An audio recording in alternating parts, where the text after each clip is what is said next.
సాయిరామ్. స్వామివారి పాదపద్మములకు శతకోటి నమస్సుమాంజలి అర్పిస్తూ సాయి బంధువులు సాయి భక్తులందరికీ కూడా హృదయపూర్వక సాయిరామ్.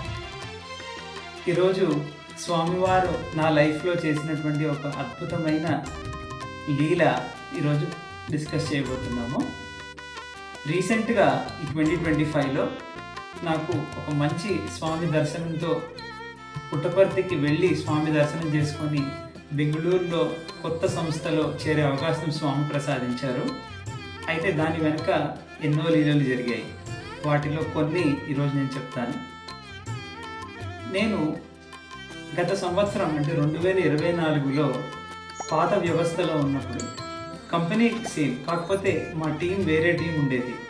ఆ టీంలో విపరీతమైన ఉద్యోగం పరంగా అసంతృప్తి కలిగింది.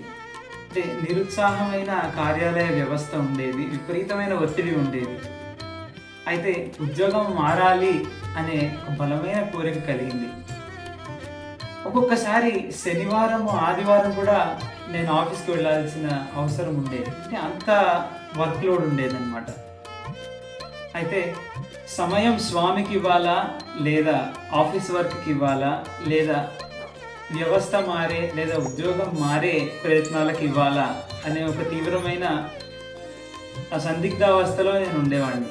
అంటే అన్నిటిలోనూ అన్ని స్వామి పనులే, అన్నిటిలోనూ మనము ప్రయత్నించాలి అంటే కూడా మనకు కష్టమే అని చెప్పి నేను అప్పుడు తెలుసుకున్నాను. అయితే మే 29, 2024లో నేను నా డైరీలో రాసుకున్నాను అనమాట.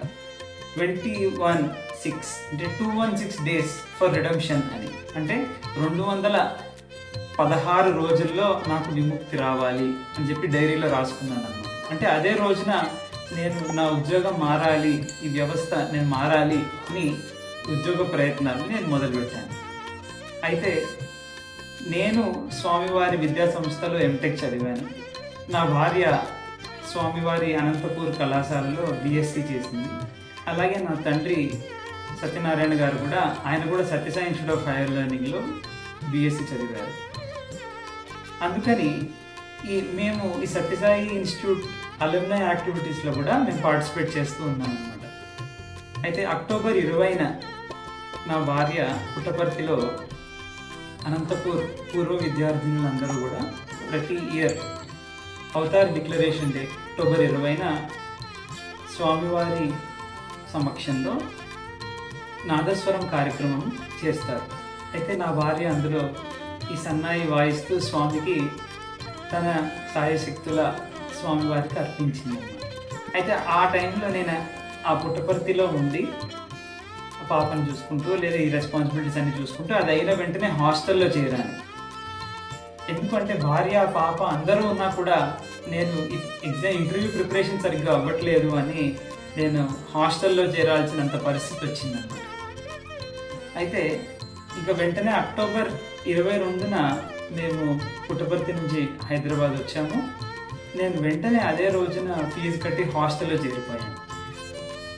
హాస్టల్లో చేరినా కూడా ప్రతి శనివారం ఆదివారం కూడా పర్తియాత్ర సింగింగ్ గ్రూప్లో మేము ఉండేవాళ్ళం. ఈ పర్తియాత్ర సింగింగ్ గ్రూప్లో సాటర్డే సండేస్ వేరే సమితులకు వెళ్ళి భజనలు ప్రాక్టీస్ చేసి పాటలు ప్రాక్టీస్ చేసి పర్తియాత్ర డిసెంబర్ 7, 8న రంగారెడ్డి జిల్లా పర్తియాత్రలో మాకు పాడే అవకాశం స్వామి ప్రసాదించారు. అందుకని నా ఇంటర్వ్యూ ప్రిపరేషన్ కంటే కూడా పర్తియాత్ర బాగా చేయాలి, పర్తియాత్రలో స్వామికి బాగా పాడి అర్పించాలి అన్న బలమైన కోరికతోటి పర్తియాత్రలో పార్టిసిపేట్ చేశాము. స్వామి అలాగే అవకాశాలు కూడా అక్కడ ప్రశాంత్ నిలయంలో పాడే అవకాశం కూడా ఇచ్చారన్నమాట.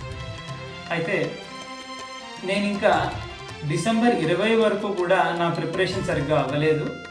ఇంకా నేను అదే సమయానికి నా వల్ల అవ్వదు అని చెప్పి నేను రెసిగ్నేషన్ పెట్టేశాను అనమాట. అయితే డిసెంబర్ 20న రెసిగ్నేషన్, అది లాస్ట్ వర్కింగ్ డే. అయినా నేను అలా నాకు అవకాశం లేదు, ఇంక ఉద్యోగం మారే అవకాశం లేదు అని ఒక కంక్లూజన్కి వచ్చేసాను. అయితే ఎగ్జాక్ట్గా December 20 last working day, December 13th అంటే ఎగ్జాక్ట్ 1 వీక్ ముందు నాకు వేరే టీం నుంచి కాల్ వచ్చింది. ఇంకా హైయర్ టీం, ఇంకా 2-3 ర్యాంకులు ఎక్కువ ఉన్న టీం నుంచే నాకు కాల్ వచ్చింది. కాల్ వచ్చి మా టీంలో చేరుతారా అంటే ఎస్ చేరుతాను అని చెప్పాను. అంటే అప్పటికి పెట్టేసిన రెసిగ్నేషన్ అదే రాజీనామాను కూడా నేను వెనక్కి తీసుకోవడానికి దానికి ఒక 1 వీక్ గడువు కావాలన్నమాట. అందుకని స్వామి ఎగ్జాక్ట్గా ప్లాన్డ్గా డిసెంబర్ 13th నేను రెసిగ్నేషన్ విత్డ్రా చేసుకున్నాను. అలాగే నవంబర్ 1st ఎప్పుడైతే రెసిగ్నేషన్ పెట్టానో అది కాస్త విత్డ్రా చేసుకొని జనవరి 1 ప్రేమబంధం అటెండ్ అయ్యి జనవరి 2 కొత్త టీంలో జాయిన్ అయిపోయాను అనమాట. జై సాయిరామ్.